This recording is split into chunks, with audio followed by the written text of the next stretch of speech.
During the Cold War, letters were treated as potential weapons. Any unexpected message crossing borders between the superpowers was immediately suspect. It could be a provocation, a deception, or a psychological operation.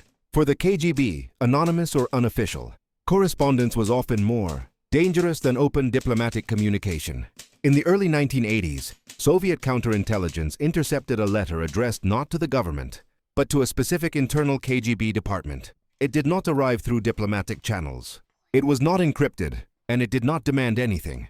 That alone made it unusual. The letter claimed to come from an individual connected to American intelligence circles. It did not identify the CIA directly, but the language, structure, and references suggested familiarity with classified processes. The writer stated that a serious misunderstanding was developing between the United States and the Soviet Union, and that this misunderstanding could escalate rapidly if left uncorrected. At first glance, the message appeared incoherent.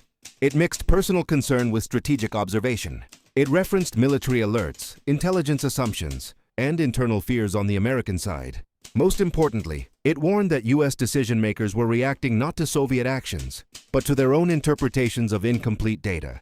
For the KGB, this was immediately alarming. The letter suggested that American intelligence assessments were feeding into a feedback loop. Each Soviet routine action was being read as preparation for escalation. Each U.S. response reinforced Soviet suspicion in return. The writer claimed that neither side intended confrontation, but both were moving closer to it. What made the letter extraordinary was its tone. It was not threatening. It was not bargaining. It did not ask for protection, money, or asylum. Instead, it read like a warning issued by someone who believed the system itself was becoming unstable. Soviet analysts were divided. Some believed the letter was a deliberate deception designed to test KGB reaction. Others argued it was an unauthorized attempt by an American insider to disrupt official channels. A third group considered the most dangerous possibility: the letter was genuine. If genuine, it meant that someone within or close to U.S. intelligence believed escalation was possible, not because of policy, but because of misinterpretation. That implication alone placed the letter in a separate category. The KGB initiated a quiet verification process. Linguistic experts analyzed phrasing and syntax. Behavioral analysts studied the emotional structure of the text. Intelligence officers compared the references in the letter to known American alert procedures. Several details matched classified patterns that were not publicly available.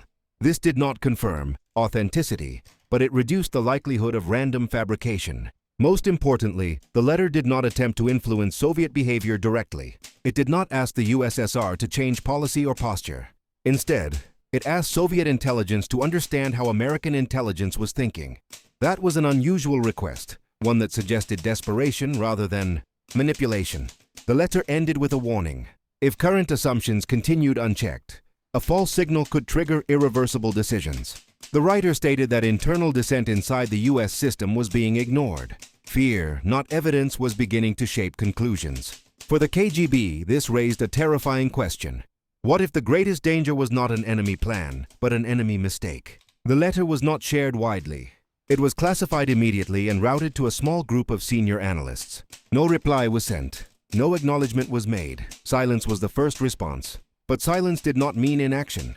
The KGB now had to decide whether the letter was an anomaly or a signal that the Cold War had entered its most dangerous phase, and that decision would place the United States in a position it did not expect. After the letter was secured, the KGB treated it not as correspondence, but as an intelligence object. It was detached from any assumed author and analyzed solely for intent and consequence. The central concern was not who had written it, but why it had been written at all. In Soviet counterintelligence logic, unauthorized communication from the opposing side rarely existed without internal conflict. The letter was circulated among a limited circle of senior analysts and political advisors.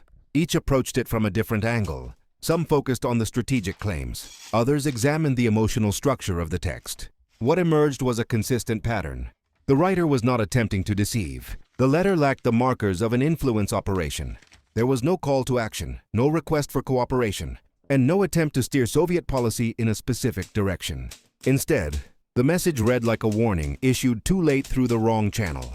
What unsettled the KGB most was the description of American internal processes. The letter described intelligence assessments being treated as confirmations, Rather than hypotheses, it implied that dissenting views were being sidelined, not because they were wrong, but because they slowed decision-making. According to the writer, speed had begun to replace certainty. This description, aligned with what Soviet intelligence was already observing indirectly: increased alert levels, rapid interpretation of ambiguous signals, a narrowing tolerance for uncertainty.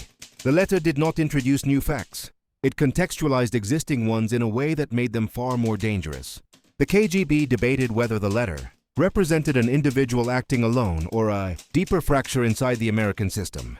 If it was the former, it could be dismissed. If it was the latter, the implications were severe. Intelligence failures born of internal pressure were, historically, the most unpredictable.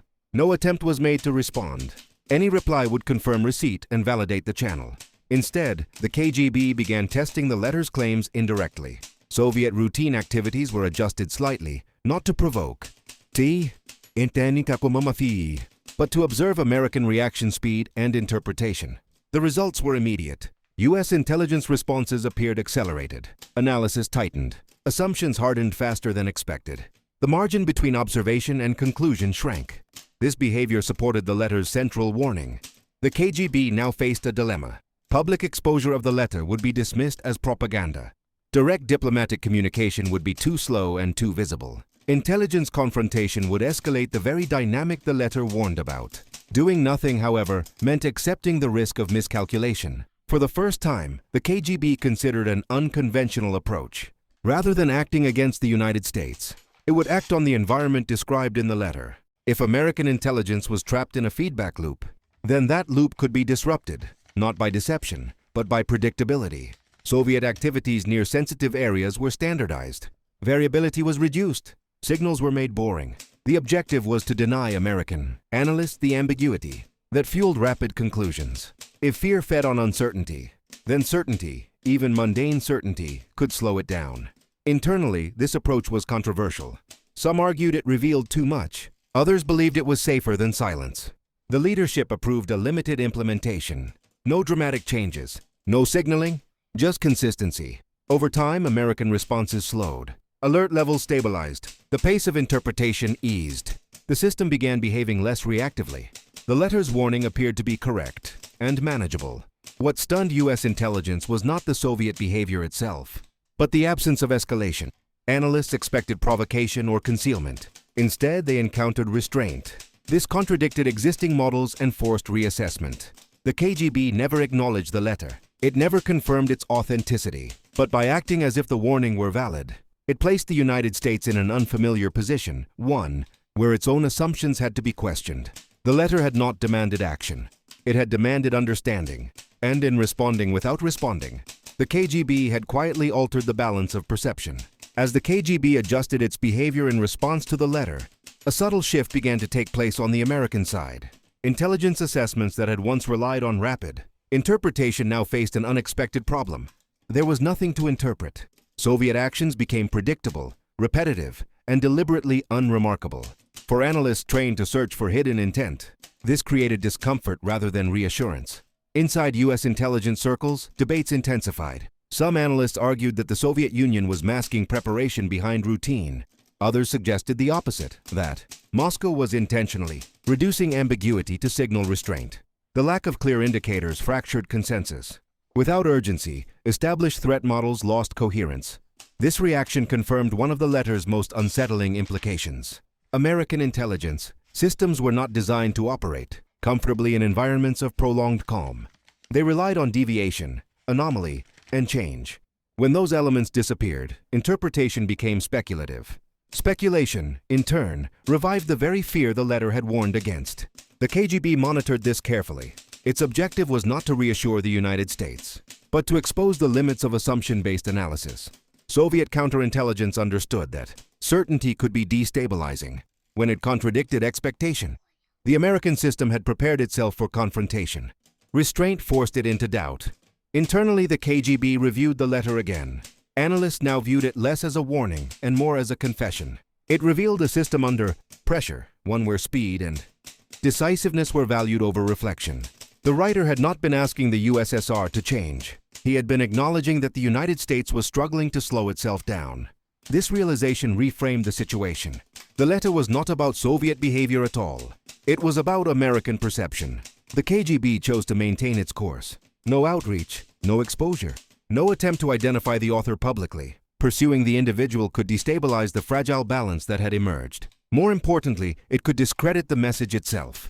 If the letter were framed as espionage or defection, its warning would be dismissed. By allowing the letter to remain unacknowledged, the KGB preserved its ambiguity. American officials could not know whether it had been read, believed, or ignored. This uncertainty forced U.S. intelligence to confront its own assumptions without external confirmation. Over time, internal American alerts softened. The pace of crisis simulation slowed. Some intelligence units were instructed to reassess worst-case scenarios. None of this was attributed to the letter. Officially, nothing had changed. Unofficially, doubt had been introduced where certainty had once dominated. The KGB documented the outcome carefully. The episode demonstrated that intelligence influence did not always require deception or pressure. Sometimes it required only patience and consistency. By refusing to react in expected ways, the Soviet Union had altered the American decision-making environment without issuing a single statement. The most remarkable aspect of the case was that it remained invisible. No incident marked the turning point. No document recorded a decision. The shift occurred gradually, driven by the absence of confirmation rather than the presence of evidence. Inside KGB archives, the letter was reclassified. It was no longer treated as a potential threat. It became a reference point, rare instance where an unsolicited message from the opposing side revealed more than any intercepted communication. For American intelligence, the experience was deeply unsettling. The models that had guided Cold War thinking depended on mirrored hostility.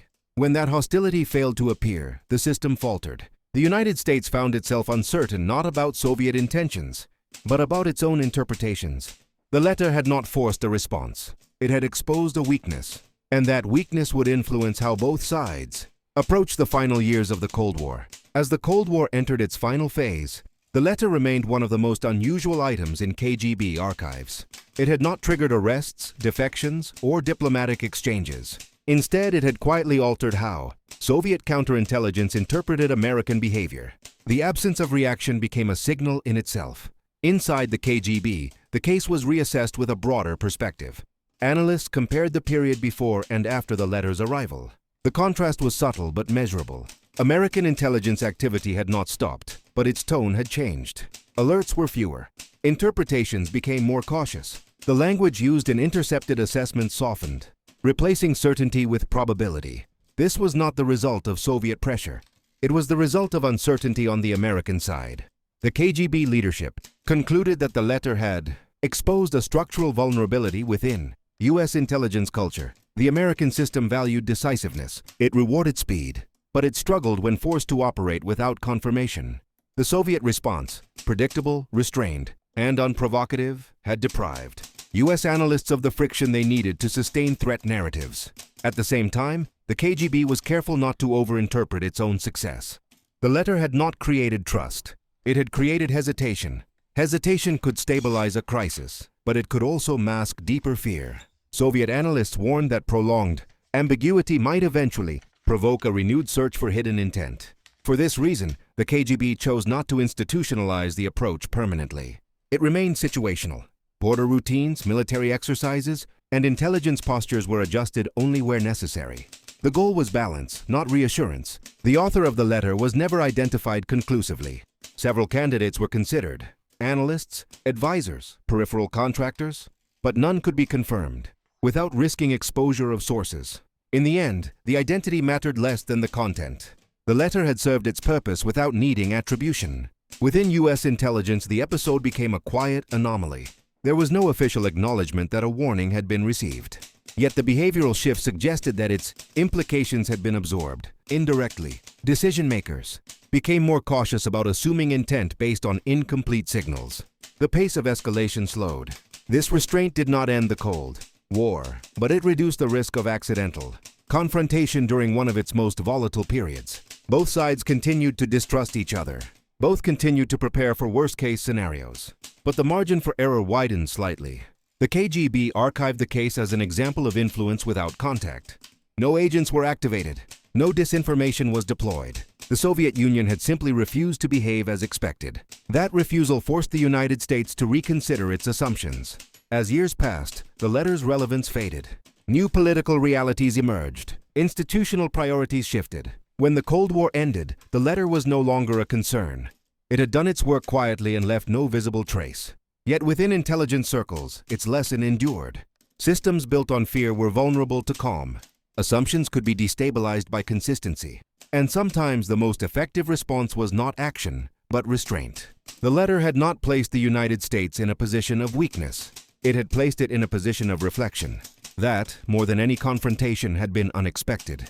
What remained was one final question. Why had the letter been written at all, knowing it might never be acknowledged? The answer lay not in strategy, but in urgency. The writer had believed that time was running out, and in that belief, he had changed the course of events without ever knowing it. The letter was never answered. It was never acknowledged publicly, diplomatically, or through intelligence channels. Yet its impact was real. It altered behavior, slowed reactions, and introduced doubt where certainty had been accelerating toward danger. That was enough. For the KGB, the case became a rare example of influence achieved without contact. No operation had been launched. No agent had been recruited. No message had been sent in return. The Soviet response was defined by what it refused to do. In intelligence terms, this restraint was deliberate and calculated. As the Cold War drew to a close, analysts on both sides struggled to explain why the most volatile moments of the early 1980s had not escalated further. Official history cited diplomacy, leadership changes, and economic pressure. Privately, some intelligence officers remembered anomalies, periods where expectations failed, where models stopped producing clear answers. The letter was one of those anomalies. Inside KGB archives, it was classified not as an operation, but as a warning received. It was understood that the author had acted outside formal authority. He had bypassed systems designed to control communication precisely because those systems were moving too fast. The letter was written not to change policy, but to slow momentum. That urgency defined everything about it. The United States never officially admitted the letter existed. Acknowledgement would have raised uncomfortable questions. Who had sent it? Why had official channels failed to address the concern internally? What did it say about the stability of decision-making at the time? Silence was easier. For the CIA, the episode left no clear conclusion. There was no confirmation of compromise, no indication of success or failure. The absence of outcome was itself disorienting. Intelligence culture preferred closure. The letter offered none. What stunned the United States was not that the KGB had received a warning. It was that the Soviet Union had understood it and chosen not to exploit it. There was no propaganda, no exposure, no attempt to turn the message into leverage. That restraint contradicted decades of expectation. The KGB had recognized that exploiting the letter would destroy its value. The power of the message lay in its ambiguity. By doing nothing, Soviet counterintelligence allowed the warning to operate indirectly, influencing perception rather than policy. In retrospect, the letter revealed a truth rarely acknowledged during the Cold War. The greatest danger was not intent, but assumption. Both sides had been interpreting signals through fear-driven models that rewarded speed over accuracy. The letter disrupted that process just long enough to matter. In retrospect, the letter revealed a truth rarely acknowledged during the Cold War. The greatest danger was not intent, but assumption. Both sides had been interpreting signals through fear-driven models that rewarded speed over accuracy.